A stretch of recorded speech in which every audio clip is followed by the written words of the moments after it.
Hi viewers, எல்லாரும் எப்படி இருக்கீங்க? இன்னைக்கு திருவாதிரை, அனைவருக்கும் திருவாதிரை வாழ்த்துக்கள். திருவாதிரை சாமி கும்பிட்றவங்க எல்லாரும் கும்பிட்டீங்களா? நாங்கள் இப்போ தான் சாமி கும்பிட்டோம். நாங்கள் திருவாதிரைக்கு பச்சரிசியை ஊற வச்சு அதில் அப்பம் செய்வோம். அதே மாதிரி களியும் பச்சரிசியை நல்லா வறுத்துட்டு பொடி பண்ணி கேசரி மாதிரி கிளறுவோம் நெய் ஊற்றி. நாங்கள் இதுதான் இன்றைக்கி செஞ்சுருக்கோம்.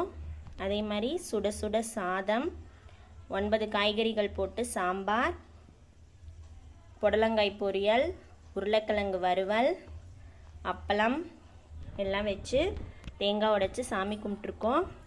மஞ்சக்கயிறு வச்சு படைச்சிருக்கோம். சாமி கும்பிட்டு அதை கணவர் கையால் நம்ம கட்டிக்கணும்.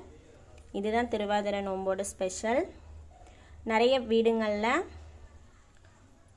வீடுங்களில் ரொட்டி செய்வாங்க பச்சரிசியில். நாங்கள் அப்போ செஞ்சுருக்கோம். உங்கள் வீட்டில் நீங்கள் என்ன செஞ்சு சாமி கும்பிட்டீங்கன்னு எங்களுக்கு கமெண்ட்டில் சொல்லுங்கள். தேங்க்யூ.